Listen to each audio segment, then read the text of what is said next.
Você está ouvindo o audiobook de O Livro dos Médiuns, de Allan Kardec. Agora, você vai ouvir o capítulo 5. Manifestações físicas espontâneas.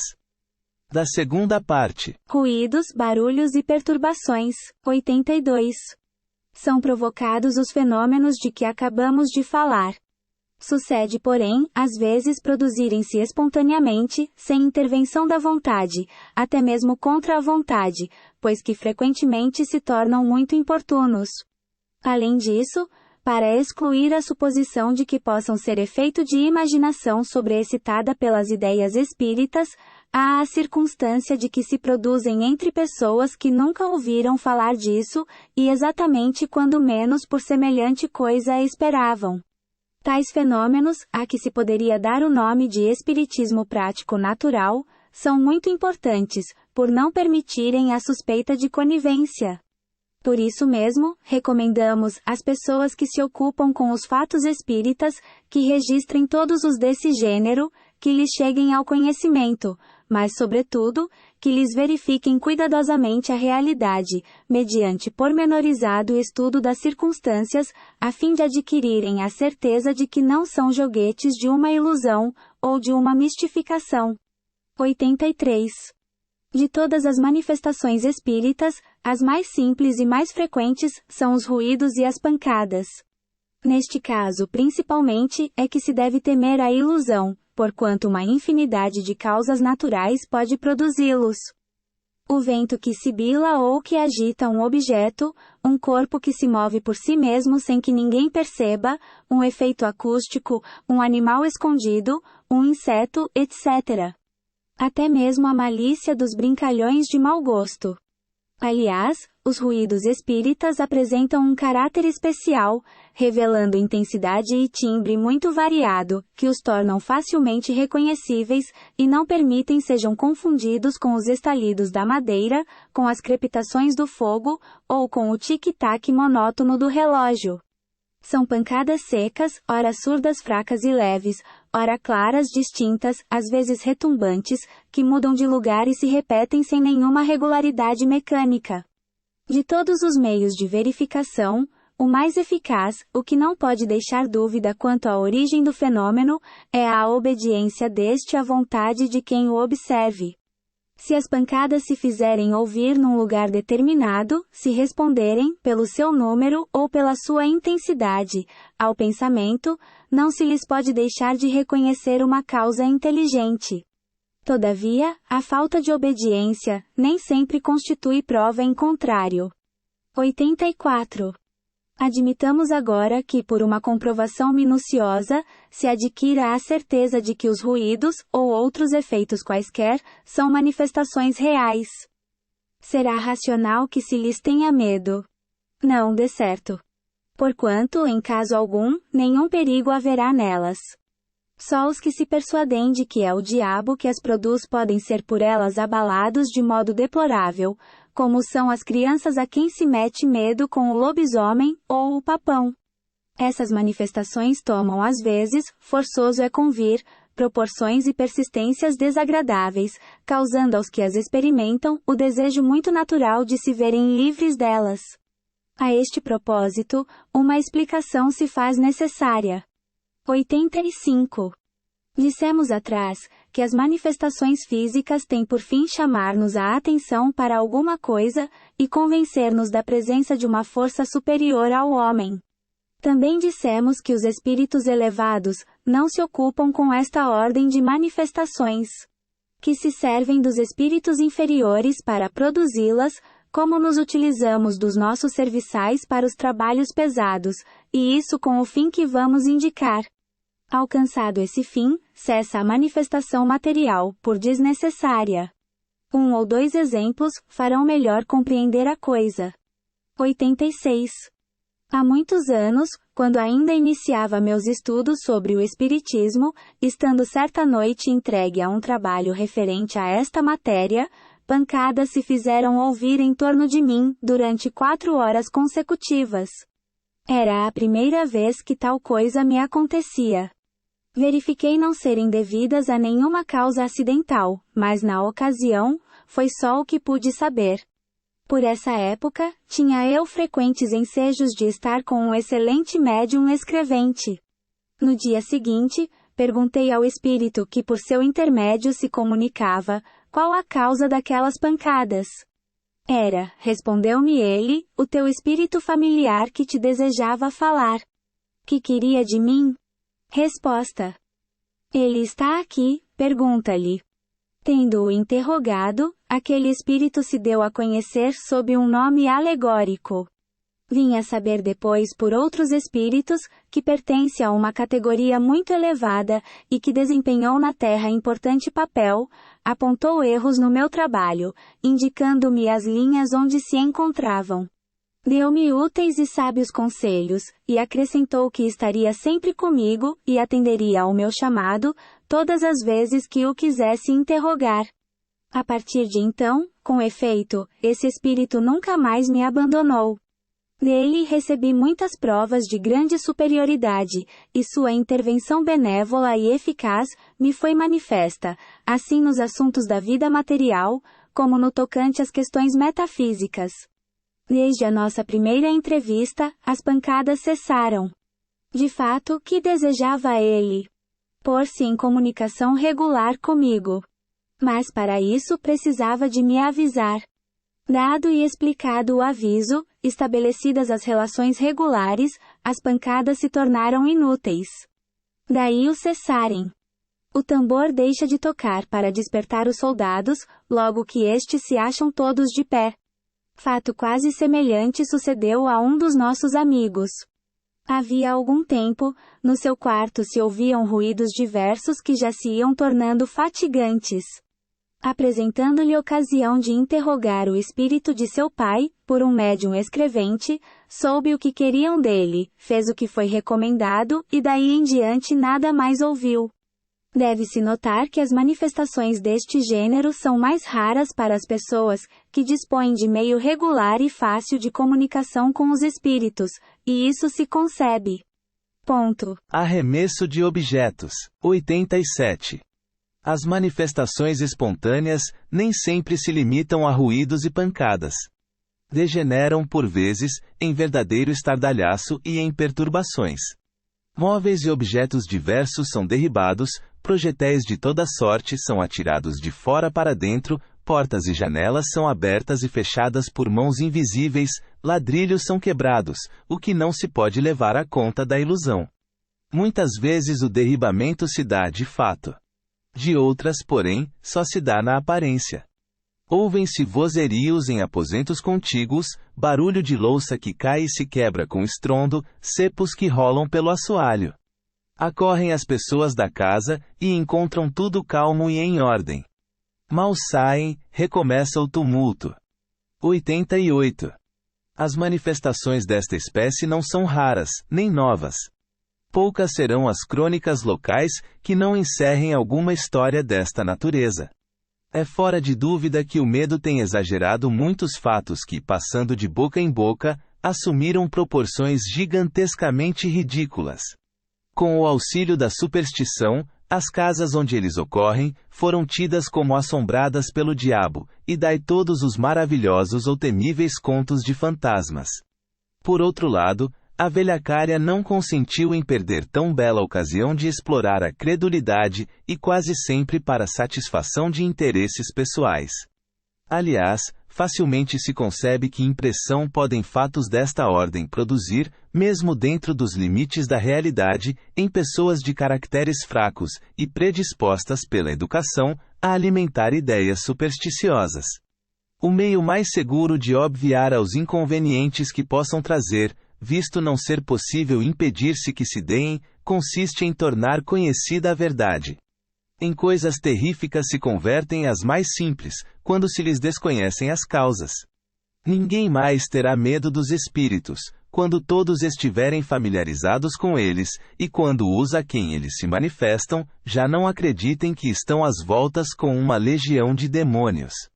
Na Revista Espírita se encontram narrados muitos fatos autênticos deste gênero, entre outros, a história do espírito batedor de Bergzaberne, cuja ação durou 8 anos, números de maio, junho e julho de 1858. A de Beusdorf, agosto de 1858. A do Padeiro de Grandes Ventes, perto de Dieppe, março de 1860. A da Rue des Noyers, em Paris, agosto de 1860. A do Espírito de Castelnaudary, sob o título de História de um Danado, fevereiro de 1860. A do Fabricante de São Petersburgo, abril de 1860, e muitas outras. 89. Tais fatos assumem, não raro, o caráter de verdadeiras perseguições. Conhecemos 6 irmãs que moravam juntas, e que, durante muitos anos, todas as manhãs encontravam suas roupas espalhadas, rasgadas e cortadas em pedaços, por mais que tomassem a precaução de guardá-las à chave. A muitas pessoas tem acontecido que, estando deitadas, mas completamente acordadas, lhes sacudam os cortinados da cama, tirem com violência as cobertas, levantem os travesseiros e mesmo as joguem fora do leito. Fatos destes são muito mais frequentes do que se pensa.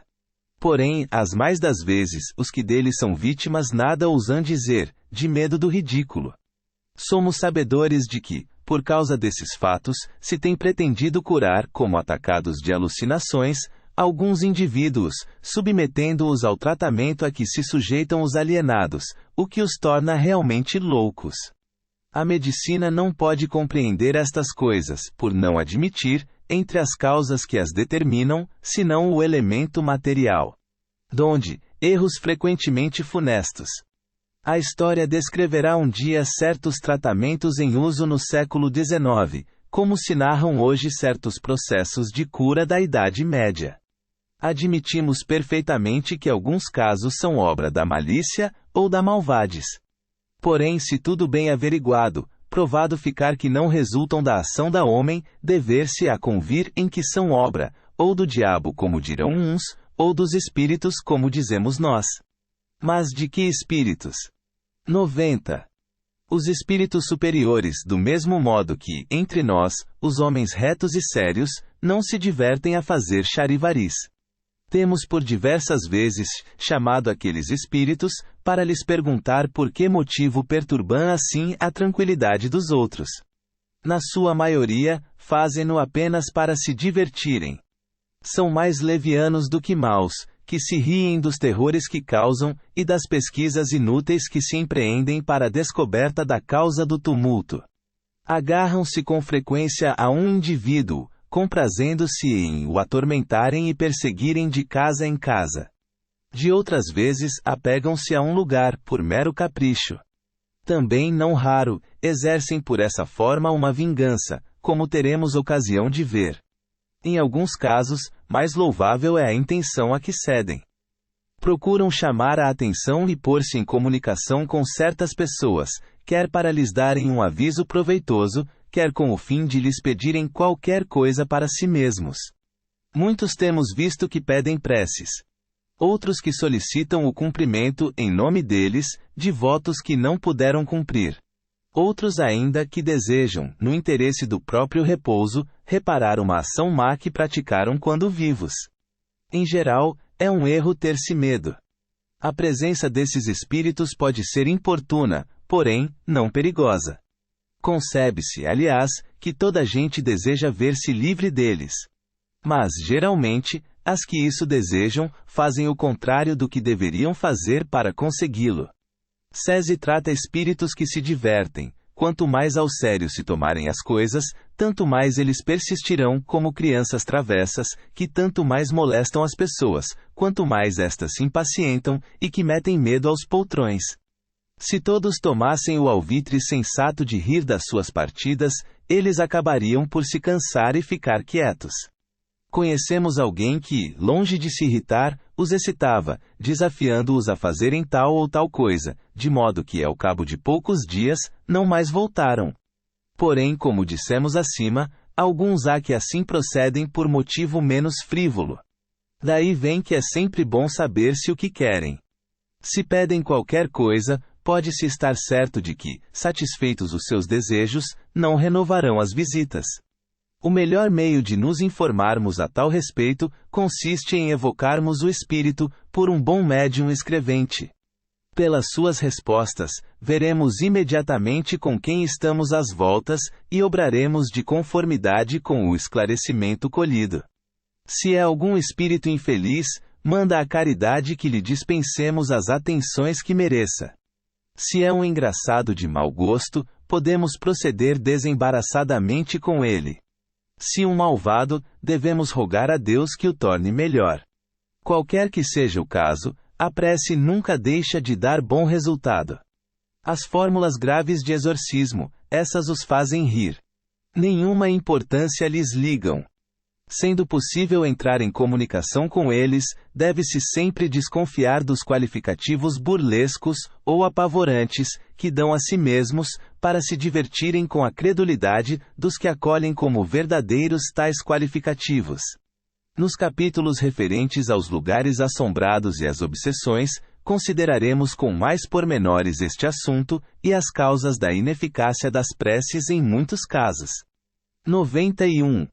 Estes fenômenos, conquanto operados por espíritos inferiores, são com frequência provocados por espíritos de ordem mais elevada, com o fim de demonstrarem a existência de seres incorpóreos e de uma potência superior ao homem. A repercussão que eles têm, o próprio temor que causam, chamam a atenção e acabarão por fazer que se rendam os mais incrédulos.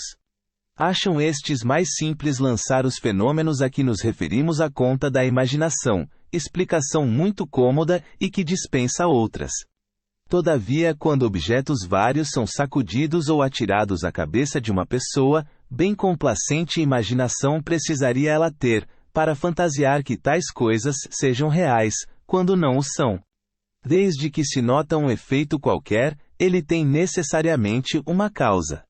Se uma observação fria e calma nos demonstra que esse efeito independe de toda vontade humana e de toda causa material. Se, demais, nos dá evidentes sinais de inteligência e de vontade livre, o que constitui o traço mais característico, forçoso será atribuí-lo a uma inteligência oculta. Que seres misteriosos são esses? É o que os estudos espíritas nos ensinam do modo menos contestável, pelos meios que nos facultam de nos comunicarmos com eles. Esses estudos, além disso, nos ensinam a distinguir o que é real do que é falso, ou exagerado, nos fenômenos de que não fomos testemunha. Se um efeito insólito se produz, ruído, movimento, mesmo aparição, a primeira ideia que se deve ter é a de que provém de uma causa inteiramente natural, por ser a mais provável. Tem-se então que buscar essa causa com o maior cuidado, e não admitir a intervenção dos espíritos, senão muito cientemente. Esse é o meio de se evitar toda a ilusão. Por exemplo, que sem se haver aproximado de quem quer que fosse, recebesse uma bofetada ou bengalada nas costas, como tem acontecido, não poderia duvidar da presença de um invisível. Cada um deve estar em guarda, não somente contra narrativas que possam ser, quando menos, acôimadas de exagero, mas também contra as próprias impressões, cumprindo não atribuir origem oculta a tudo o que não compreenda.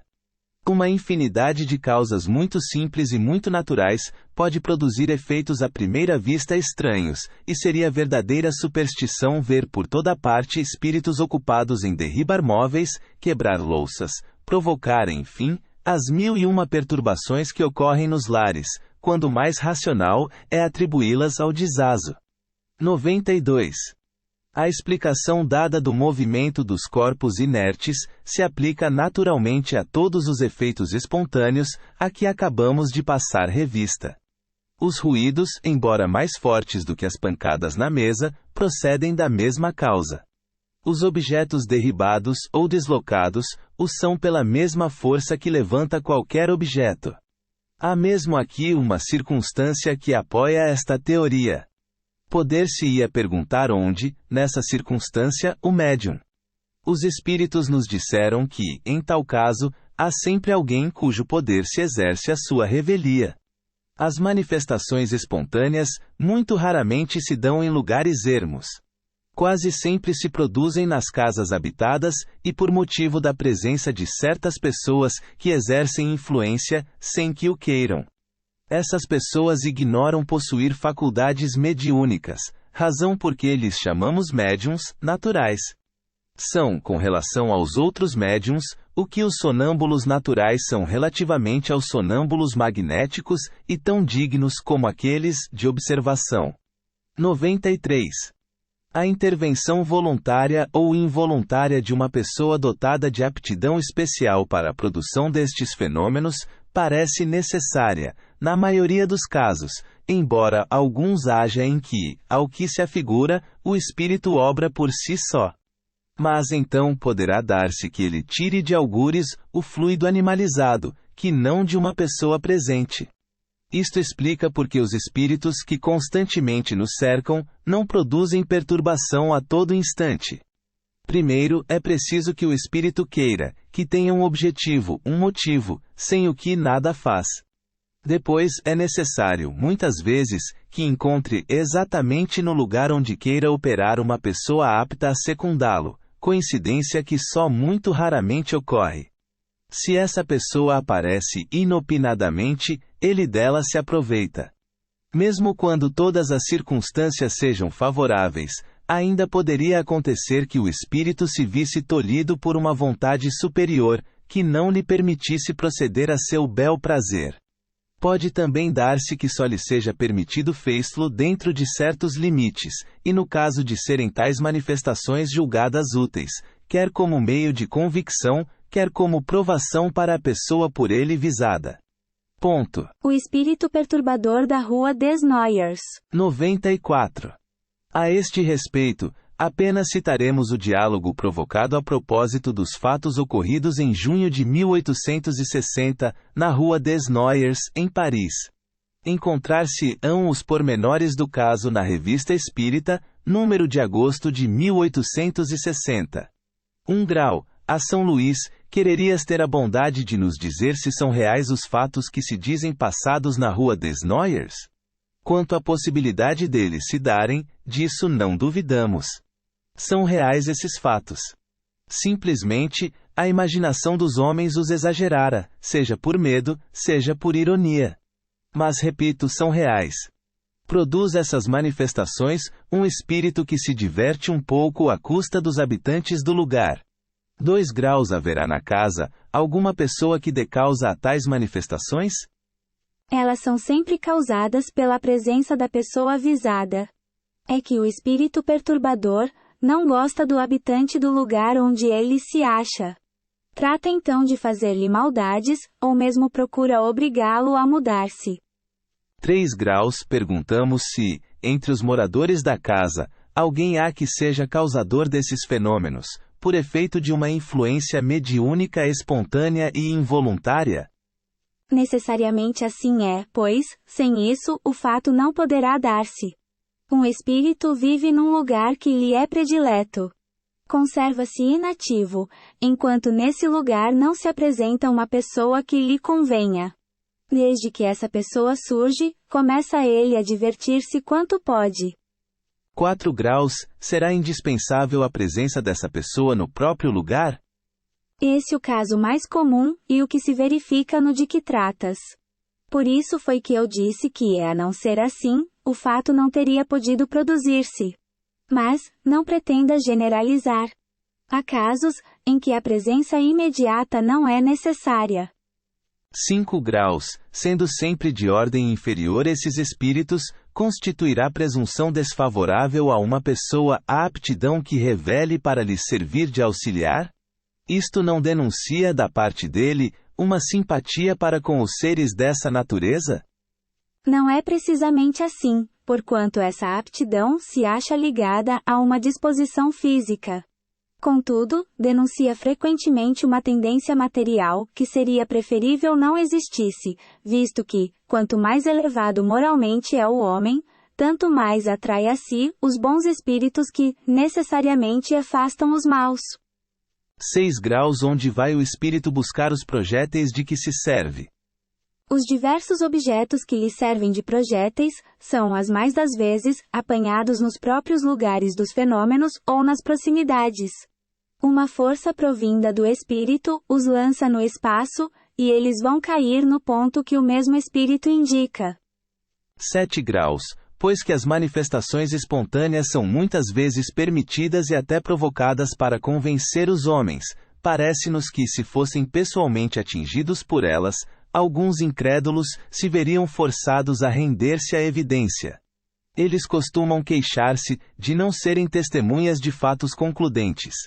Não está no poder dos espíritos dar-lhes uma prova sensível? Os ateus e os materialistas não são a todo instante testemunhas dos efeitos do poder de Deus e do pensamento? Isso não impede que neguem Deus e a alma. Os milagres de Jesus converteram todos os seus contemporâneos. Aos fariseus que lhe diziam: Mestre, fez-nos ver algum prodígio. Não se assemelham os que hoje vos pedem lhes façais presenciar algumas manifestações? Se não se converteram pelas maravilhas também da criação, também não se converterão, ainda quando os espíritos lhes aparecessem do modo mais inequívoco, porquanto o orgulho os torna quais alimárias empacadoras. Se procurassem de boa fé, não lhes faltaria ocasião de ver. Por isso, não julga Deus conveniente fazer por eles, mais do que faz pelos que sinceramente buscam instruir-se, pois que o Pai só concede recompensa aos homens de boa vontade. A incredulidade deles não obstará a que a vontade de Deus se cumpra. Bem vedes, que não obstou a que a doutrina se difundisse. Deixai, portanto, de inquietar-vos com a oposição que vos movem. Essa oposição é, para a doutrina, o que a sombra é para o quadro. Maior relevo lhe dá. Que mérito teriam eles, se fossem convencidos à força? Deus lhes deixa toda a responsabilidade da teimosia em que se conservam, e essa responsabilidade é mais terrível do que podeis supor.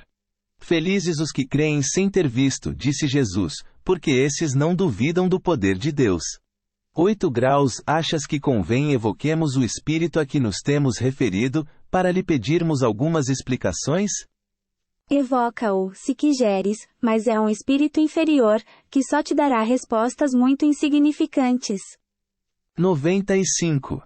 Diálogo com o espírito perturbador da Rua des Noyers. 1 grau. Evocação. Que tinhas de me chamar? Queres umas pedradas? Então é que se havia de ver um bonito salve-se quem puder, não obstante o teu ar de valentia. 2 graus. Quando mesmo nos atirasses pedras aqui, isso não nos amedrontaria. Até te pedimos positivamente que, se puderes, nos atires algumas. Aqui talvez eu não pudesse, porque tens um guarda a velar por ti. 3 graus. Havia, na Rua des Noyers, alguém que, como auxiliar, te facilitava as partidas que pregavas aos moradores da casa?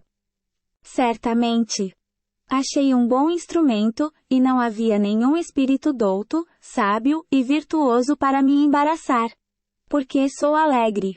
Gosto às vezes de me divertir. 4 graus. Qual a pessoa que te serviu de instrumento? Uma criada. 5 graus. Era mau grado seu que ela te auxiliava. Ah, sim. Pobre. Era a que mais medo tinha. 6 graus. Procedias assim com algum propósito hostil? Eu não. Nenhum propósito hostil me animava.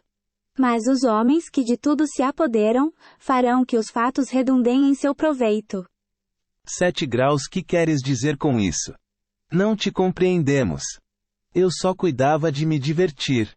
Vós outros, porém, estudareis a coisa e tereis mais um fato a mostrar que nós existimos. 8 graus. Dizes que não alimentavas nenhum propósito hostil. Entretanto, quebraste todo o ladrilho da casa. Causaste assim, um prejuízo real. É um acidente. 9 graus. Onde foste buscar os objetos que atiraste? São objetos muito comuns. Achei-os no pátio e nos jardins próximos. 10 graus. Achaste-os todos, ou fabricaste algum? Ver adiante o capítulo 8. Não criei, nem compus coisa alguma. 11 graus. E se os não houvesse encontrado, terias podido fabricá-los? Fora mais difícil. Porém, a rigor, misturam-se matérias, e isso faz um todo qualquer. 12 graus. Agora, dize-nos. Como os atiraste? Ah! Isto é mais difícil de explicar. Busquei auxílio na natureza elétrica daquela rapariga, juntando-a à minha, que é menos material. Podemos assim os dois transportar os diversos objetos.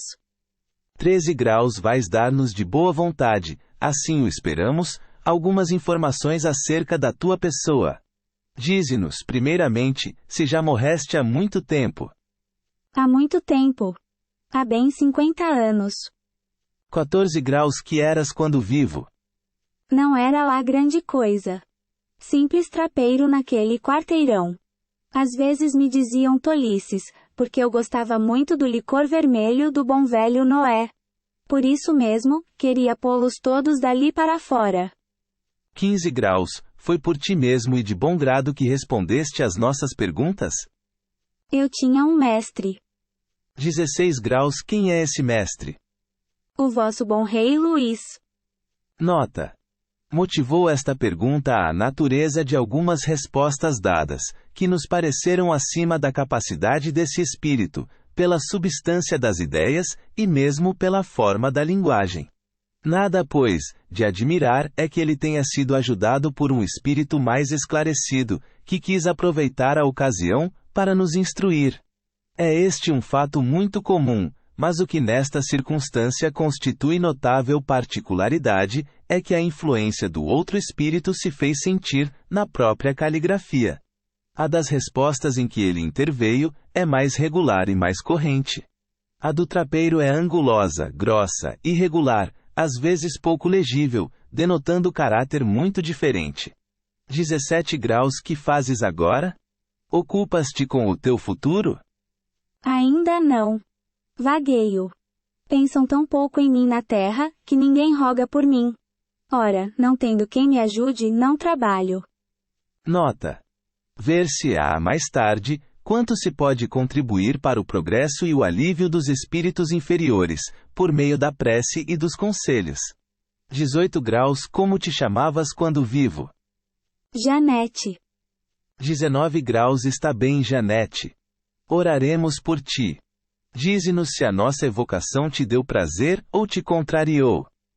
Antes prazer, pois que sois bons rapazes, viventes alegres, embora um pouco austeros. Não importa. Ouviste-me, estou contente. Fenômenos de transportes. 96. Este fenômeno não difere do de que vimos de falar, senão pela intenção benévola do espírito que o produz, pela natureza dos objetos, quase sempre graciosos, de que ele se serve, e pela maneira suave, delicada mesmo, porque são trazidos.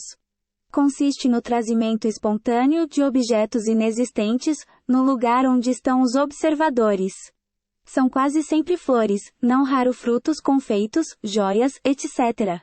97. Digamos, antes de tudo, que este fenômeno é dos que melhor se prestam à imitação, e que, por conseguinte, devemos estar de sobreaviso contra o embuste. Sabe-se até onde pode ir a arte da prestidigitação, em se tratando de experiências deste gênero. Porém, mesmo sem que tenhamos de nos haver com um verdadeiro prestidigitador, poderemos ser facilmente enganados por uma manobra hábil e interessada. A melhor de todas as garantias se encontra no caráter, na honestidade notória, no absoluto desinteresse das pessoas que obtêm tais efeitos. Vem depois, como meio de resguardo, o exame atento de todas as circunstâncias em que os fatos se produzem. E, finalmente, o conhecimento esclarecido do Espiritismo poderá descobrir o que fosse suspeito. Dissertação de um espírito sobre os transportes. 98. A teoria do fenômeno dos transportes e das manifestações físicas em geral, se acha resumida de maneira notável, na seguinte dissertação feita por um espírito, cujas comunicações todas trazem o cunho incontestável de profundeza e lógica. Com muitas delas deparará o leitor no curso desta obra.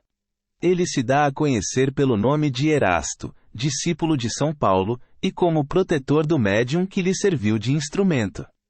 E quem deseja obter fenômeno desta ordem precisa ter consigo médiuns, a que chamarei sensitivos, isto é, dotados, no mais alto grau, das faculdades mediúnicas de expansão e de penetrabilidade, porque o sistema nervoso facilmente excitável de tais médiuns, lhes permite, por meio de certas vibrações, projetar abundantemente em torno de si o fluido animalizado que lhes é próprio. As naturezas impressionáveis, as pessoas cujos nervos vibram a menor impressão, a mais insignificante sensação. As que a influência moral ou física, interna ou externa, sensibiliza, são muito aptas a se tornarem excelentes médiums, para os efeitos físicos de tangibilidade e de transportes. Efetivamente, quase de todo desprovido do invólucro refratário, que, na maioria dos outros encarnados, o isola, o sistema nervoso dessas pessoas as capacita para a produção destes diversos fenômenos. Assim, com um indivíduo de tal natureza e cujas outras faculdades não sejam hostis à mediunidade, facilmente se obterão os fenômenos de tangibilidade, as pancadas nas paredes e nos móveis, os movimentos inteligentes e mesmo a suspensão no espaço da mais pesada matéria inerte. A fortiori, os mesmos resultados se conseguirão se, em vez de um médium, o experimentador dispuser de muitos, igualmente bem dotados. Mas da produção de tais fenômenos à obtenção dos de transporte, há um mundo de permeio, porquanto, neste caso, não só o trabalho do espírito é mais complexo, mais difícil, como, sobretudo, ele não pode operar, senão por meio de um único aparelho mediúnico, isto é, muitos médiuns não podem concorrer simultaneamente para a produção do mesmo fenômeno. Sucede até que, ao contrário, a presença de algumas pessoas antipáticas ao espírito que opera, lhe obsta radicalmente à operação. A estes motivos aqui, como vedes, não falta importância, acrescentemos que os transportes reclamam sempre maior concentração e, ao mesmo tempo, maior difusão de certos fluidos, que não podem ser obtidos senão com médiuns superiormente dotados, com aqueles, numa palavra, cujo aparelho eletromediúnico é o que melhores condições oferece. Em geral, os fatos de transporte são e continuarão a ser extremamente raros. Não preciso demonstrar por que são, e serão menos frequentes do que os outros fenômenos de tangibilidade. Do que digo, vós mesmos podeis deduzi-lo. Demais, estes fenômenos são de tal natureza, que nem todos os médiuns servem para produzi-los. Com efeito, é necessário que entre o espírito e o médium influenciado, exista certa afinidade, certa analogia. Em suma, certa semelhança capaz de permitir que a parte expansível do fluido perispirítico do encarnado se misture, se una, se combine com o do espírito que queira fazer um transporte. Deve ser tal esta fusão, que a força resultante dela se torne, por assim dizer, uma. Do mesmo modo que, atuando sobre o carvão, uma corrente elétrica produz um só foco, uma só claridade. Por que essa união, essa fusão, perguntareis? É que para que estes fenômenos se produzam, necessário se faz que as propriedades essenciais do espírito motor se aumentem com algumas das do médium. É que o fluido vital, indispensável à produção de todos os fenômenos mediúnicos, é apanágio exclusivo do encarnado, e que, por conseguinte, o espírito operador fica obrigado a se impregnar dele. Só então pode, mediante certas propriedades, que desconheceis, do vosso meio ambiente, isolar, tornar invisíveis, e fazer que se movam alguns objetos materiais e mesmo os encarnados. Não me é permitido, por enquanto, desvendar-vos as leis particulares que governam os gases e os fluidos que vos cercam. Mas, antes que alguns anos tenham decorrido, antes que uma existência de homem se tenha esgotado, a explicação destas leis e destes fenômenos vos será revelada, e vereis surgir e produzir-se uma variedade nova de médiuns, que agirão num estado cataléptico especial, desde que sejam mediunizados. Vedes, assim, quantas dificuldades cercam a produção do fenômeno dos transportes. Muito logicamente podeis concluir daí que os fenômenos desta natureza são extremamente raros, como eu disse acima, e com tanto mais razão, quanto os espíritos muito pouco se prestam a produzi-los, porque isso dá lugar da parte deles, a um trabalho quase material, o que lhes acarreta aborrecimento e fadiga. Por outro lado, ocorre também que, frequentemente, não obstante a energia e a vontade que os animem, o estado do próprio médium lhes opõe intransponível barreira. Evidente é, pois, e o vosso raciocínio, estou certo, o sancionará, que os fatos de tangibilidade, como pancadas, suspensão e movimentos, são fenômenos simples, que se operam mediante a concentração e a dilatação de certos fluidos, e que podem ser provocados e obtidos pela vontade e pelo trabalho dos médiuns aptos a isso, quando secundados por espíritos amigos e benevolentes, ao passo que os fatos de transporte são múltiplos, complexos, exigem um concurso de circunstâncias especiais, não se podem operar senão por um único espírito e um único médium, e necessitam, além do que a tangibilidade reclama, uma combinação muito especial, para isolar e tornar invisíveis o objeto, ou os objetos destinados ao transporte. Todos vós espíritas compreendeis as minhas explicações, e perfeitamente apreendeis o que seja essa concentração de fluidos especiais, para a locomoção e a tatilidade da matéria inerte. Acreditais nisso, como acreditais nos fenômenos da eletricidade e do magnetismo, com os quais os fatos mediúnicos têm grande analogia e de que são, por assim dizer, a confirmação e o desenvolvimento. Quanto aos incrédulos e aos sábios, piores estes do que aqueles, não me compete convencê-los, e com eles não me ocupo. Convencer-se-ão um dia por força da evidência, pois que forçoso será se curvem diante do testemunho dos fatos espíritas, como forçoso foi que o fizessem diante de outros fatos, que a princípio repeliram. Resumindo, os fenômenos de tangibilidade são frequentes, mas os de transporte são muito raros, porque muito difíceis de se realizar são as condições em que se produzem. Conseguintemente, nenhum médium pode dizer: a tal hora, em tal momento, obterei um transporte, visto que muitas vezes o próprio espírito se vê obstado na execução da sua obra. Devo acrescentar que esses fenômenos são duplamente difíceis em público, porque quase sempre, entre se encontram elementos energicamente refratários, que paralisam os esforços do espírito e, com mais forte razão, a ação do médium. Tende ao contrário, como certo que, na intimidade, os ditos fenômenos se produzem quase sempre espontaneamente, as mais das vezes à revelia dos médiuns e sem premeditação, sendo muito raros quando esses se acham prevenidos.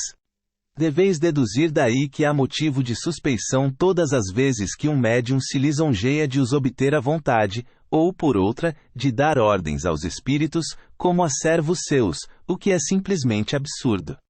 Tende ainda como regra geral, que os fenômenos espíritas não se produzem para constituir espetáculo e para divertir os curiosos. Se alguns espíritos se prestam a tais coisas, só pode ser para a produção de fenômenos simples, não para os que, como os de transporte e outros semelhantes, exigem condições excepcionais. Lembrai-vos, espíritas, de que se é absurdo repelir sistematicamente todos os fenômenos de além-túmulo, também não é de bom aviso aceitá-los todos cegamente.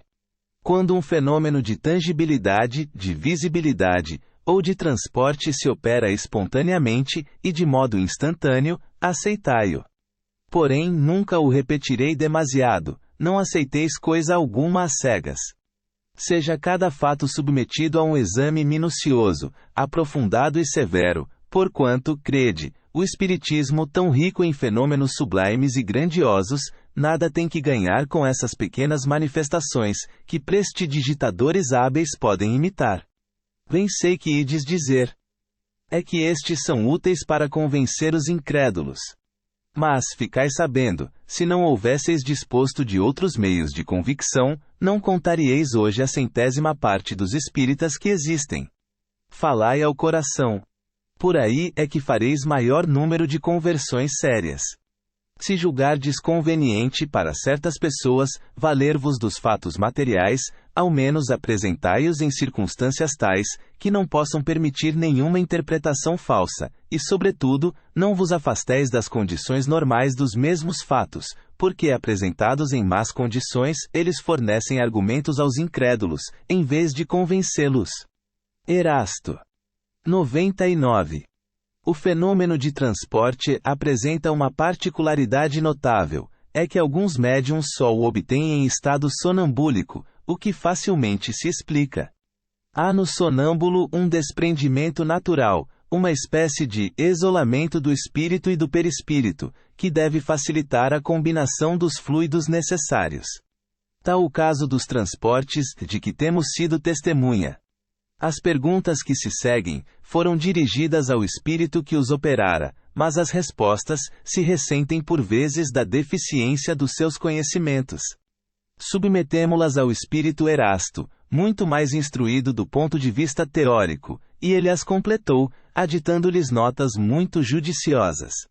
Um é o artista, o outro o sábio, constituindo a própria comparação dessas inteligências um estudo instrutivo, porquanto prova que não basta ser espírito para tudo saber. 1 grau dize-nos, peço, porque os transportes que acabaste de executar só se produzem estando o médium em estado sonambúlico. Ponto. Isto se prende à natureza do médium. Os fatos que produzo, quando o meu está adormecido, poderia produzi-los igualmente com outro médium em estado de vigília. 2 graus, por que fazes demorar tanto a trazida dos objetos, e por que é que avivas a cobiça do médium, excitando-lhe o desejo de obter o objeto prometido? O tempo me é necessário a preparar os fluidos que servem para o transporte. Quanto à excitação, essa só tem por fim, as mais das vezes, divertir as pessoas presentes e o sonâmbulo. Nota de Erasto. O espírito que responde não sabe mais do que isso. Não percebe o motivo dessa cobiça, que ele instintivamente aguça, sem lhe compreender o efeito. Julga proporcionar um divertimento, enquanto que na realidade, provoca, sem o suspeitar, uma emissão maior de fluido. É uma consequência da dificuldade que o fenômeno apresenta, dificuldade sempre maior quando ele não é espontâneo, sobretudo com certos médiums. 3 graus, depende da natureza especial do médium, a produção do fenômeno e poderia produzir-se por outros médiums, com mais facilidade e presteza? A produção depende da natureza do médium, e o fenômeno não se pode produzir, senão por meio de naturezas correspondentes. Pelo que toca à presteza, o hábito que adquirimos, comunicando-nos frequentemente com o mesmo médium, nos é de grande vantagem. 4 graus, as pessoas presentes influem alguma coisa no fenômeno? Quando há da parte delas incredulidade, oposição, muito nos podem embaraçar. Preferimos apresentar nossas provas aos crentes e a pessoas versadas no espiritismo. Não quero, porém, dizer com isso que a má vontade consiga paralisar-nos inteiramente. 5 graus onde foste buscar as flores e os confeitos que trouxeste para aqui. As flores tomo-as aos jardins, onde bem me parece. 6 graus e os confeitos. Devem ter feito falta ao respectivo negociante. Tomo-os onde me apraz. O negociante nada absolutamente percebeu, porque pus outros no lugar dos que tirei. 7 graus mas os anéis têm valor. Onde os foste buscar? Não terás com isso causado prejuízo àquele de quem os tirastes? Tirei-os de lugares que todos desconhecem, e filo por maneira que daí não resultará prejuízo para ninguém. Nota de Erasto. Creio que o fato foi explicado de modo incompleto, em virtude da deficiência da capacidade do espírito que respondeu. Sim, de fato pode resultar prejuízo real. Mas, o espírito não quis passar por haver desviado o que quer que fosse. Um objeto só pode ser substituído por outro objeto idêntico, da mesma forma, do mesmo valor. Conseguintemente, se um espírito tivesse a faculdade de substituir por outro objeto igual, um de que se apodera, já não feria razão para se apossar deste, visto que poderia dar o de que se iria servir para substituir o objeto retirado. 8 graus será possível trazer flores de outro planeta? Não. A mim não me é possível. A Erasto, teriam outros espíritos esse poder? Não, isso não é possível, em virtude da diferença dos meios ambientes. 9 graus poderias trazer-nos flores de outro hemisfério. Dos trópicos, por exemplo? Desde que seja da Terra, posso. 10 graus poderias fazer que os objetos trazidos nos desaparecessem da vista, e levá-los novamente. Assim como os trouxe aqui, posso levá-los, à minha vontade. 11 graus, a produção do fenômeno dos transportes não é de alguma forma penosa, não te causa qualquer embaraço? Não nos é penosa em nada, quando temos permissão para operá-los. Poderia ser-nos grandemente penosa, se quiséssemos produzir efeitos para os quais não estivéssemos autorizados. Nota de Erasto. Ele não quer convir em que isso lhe é penoso, embora o seja realmente, pois que se vê forçado a executar uma operação por assim dizer material. 12 graus. Quais são as dificuldades que encontras? Nenhuma outra, além das más disposições fluídicas que nos podem ser contrárias. 13 graus. Como trazes o objeto? Será segurando-o com as mãos? Não. Envolvo-o em mim mesmo. Nota de Erasto. A resposta não explica de modo claro a operação. Ele não envolve o objeto com a sua própria personalidade. Mas, como o seu fluido pessoal é dilatável, combina uma parte desse fluido com o fluido animalizado do médium, e é nesta combinação que oculta e transporta o objeto que escolheu para transportar. Ele, pois, não exprime com justeza o fato, dizendo que envolve em si o objeto.